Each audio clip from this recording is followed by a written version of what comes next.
President Lee, President Kim, dear ALIA members, and honorable guests. I am Eugene Yang, Associate Professor from Taipei National University of the Arts, or TNUA for short. Sometimes our students make fun of the university's name by TNUA, which might be easier to remember.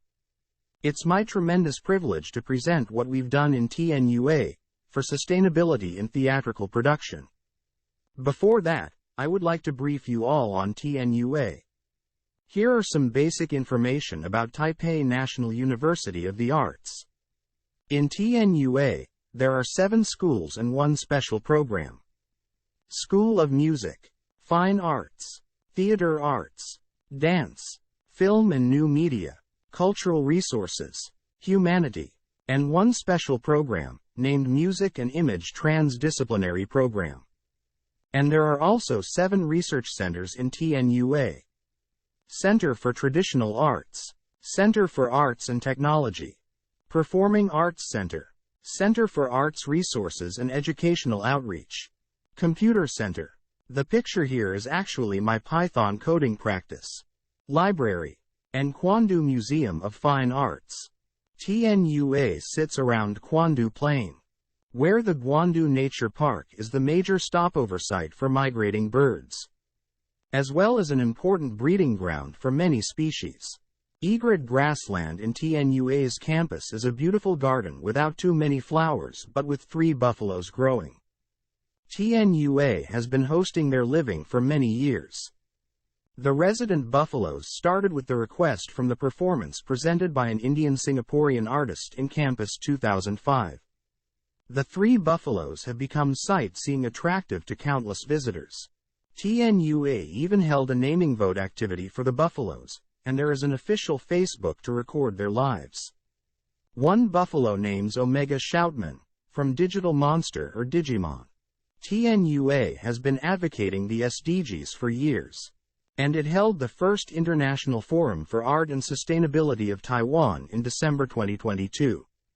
Regarding the carbon reduction, the forum was mainly online to accommodate as many attendees as possible. The 2 days forum was completely recorded in YouTube for reviewing upon further request. Get down to the business. There are around 14 to 16 theatrical productions per year in School of Theater Arts.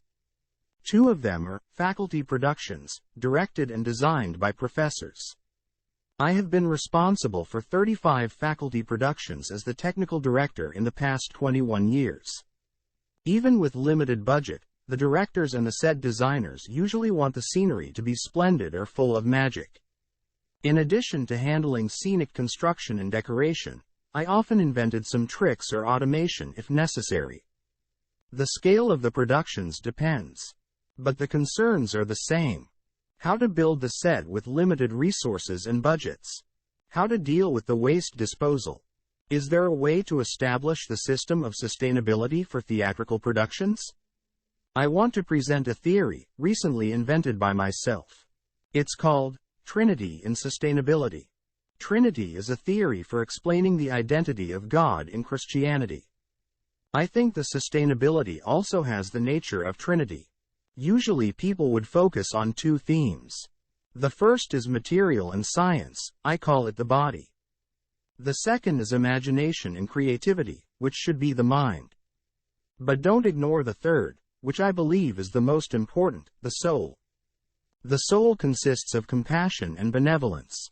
If we don't have sincere feelings for sustainability, it's fake. Even we own the knowledge of material or science, even we are creative, our behaviors won't persist unless we ache for sustainability from the bottom of our hearts. Usually we utilize the stock scenery, either the platforms or the flats, to save the budget and reduce the waste. However, this utopia seems to exist only in limited examples. Most of the theatrical designs are creative and unique. The designers would try their best not to repeat themselves or clone others' ideas. The reality is cruel without the rationality. But how could that be possible? Only use the stock scenery to create the stage illusion. Let's take a rocket speed look at the theatrical productions in TNUA again. And this is the reality. These are some pictures for scenic strikes. And I believe nobody would feel nothing when facing the reality. In our drama school, there are 3 recent productions. By coincidences, using the styrofoam to build their sets. I hate styrofoam, because it would produce a lot of particles and waste. In spite of its mess, styrofoam is still the first choice for building the irregular or curved surface. Quite a lot of styrofoam was passed from one production to another, until one day I found the parking lots near my complex studio was stacked with lumps of styrofoam.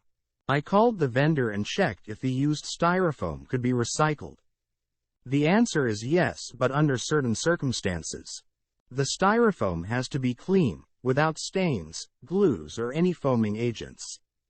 In that case, the recycled styrofoam could be remade as secondary plastics. I asked the students in charge to get rid of the substance unwanted and keep the clean styrofoam for further usage. In May 2023, I was the technical director for the faculty production, Ulysses. The set demanded a lot of sand on stage in volume. In addition to finding the substitute for real sand, I utilized the styrofoam gathered from previous productions before trashed. The lump of sand had 3 layers. The stuffed layer mainly consisted of broken styrofoam bundled by recycled bags. And the next was the muslin layer, which created the partition in between. On top of the muslin was the sand itself. You might wonder, why bother? Why not just use the real sand? I will come back to this topic later. Speak of the devil. The production Ulysses did open a new window for us to re-examine the possibility of sustainable productions. As you can see in designer's 3D model, there were some giant units in the anti-proscenium theater. A giant bed, a giant chair, and a cloud floating in the sky. Apparently, it's a giant world, which would have cost a lot if we didn't regulate the way to build it. It's the first time in my career that the truss was used for the main structure of the scenic elements, instead of being used for ordinary purpose like rigging. The original size of the giant chair was not suitable for the truss we had. With my adaptation in dimensions, I talked to the set designer Chong about this sustainable idea of taking the truss as the bones of the chair. Mr. Chong accepted my proposal completely. In the end, the major expenses of the giant chair were on the curved back and tilting legs, customized for serving different purposes. The construction of the giant bed could also apply the same trick.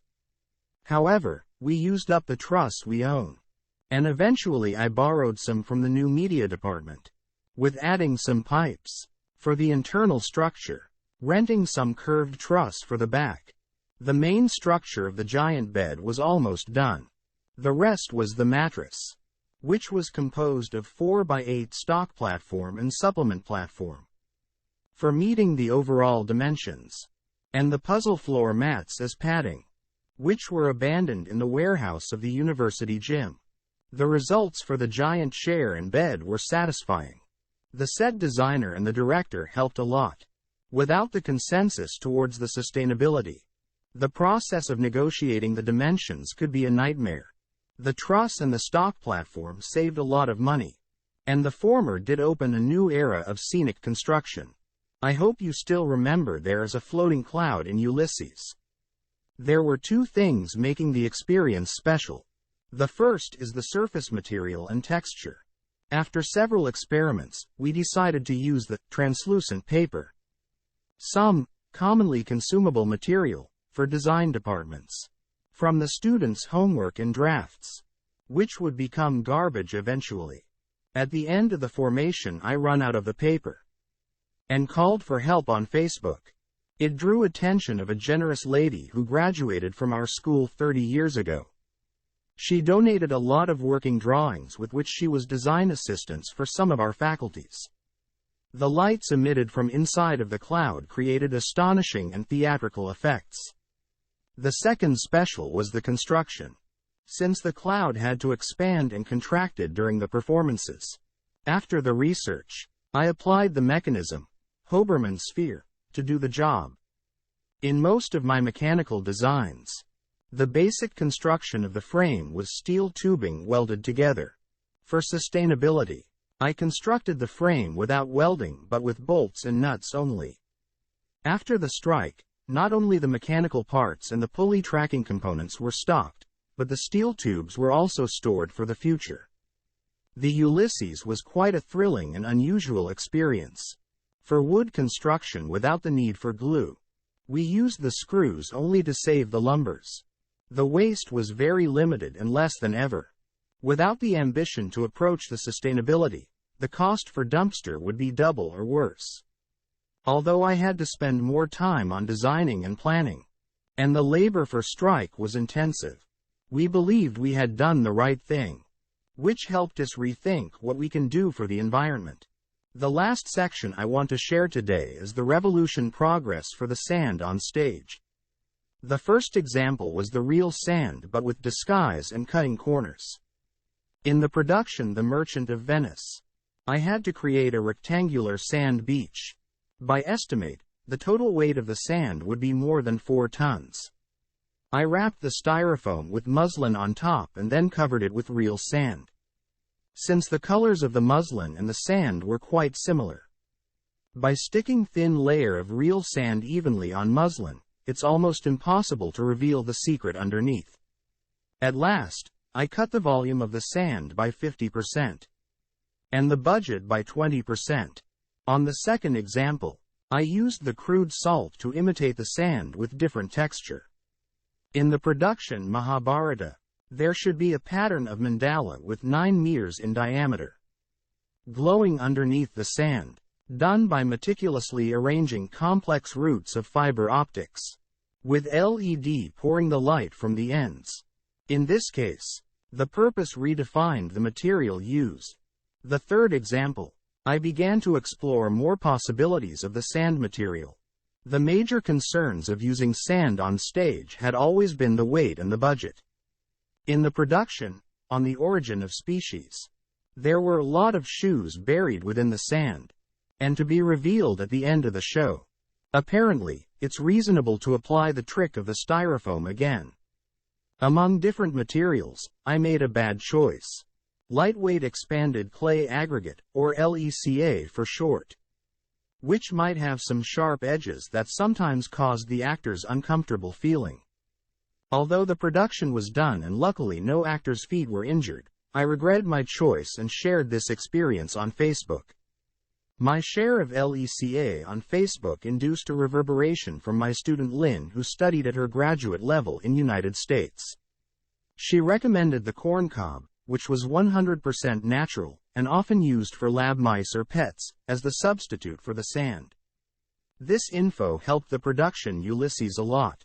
I finally made an excellent choice after I evaluated different materials like cork granules, walnut granules, and corn cobs.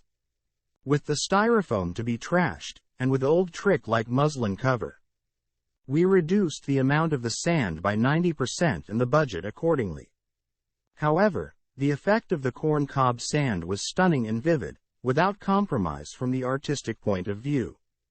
After the show, all the corn cob was stored in the big buckets of our warehouse. Allow me to recap my trinity in sustainability. We should not rely on material or science only. Neither should we be content with our imagination or creativity.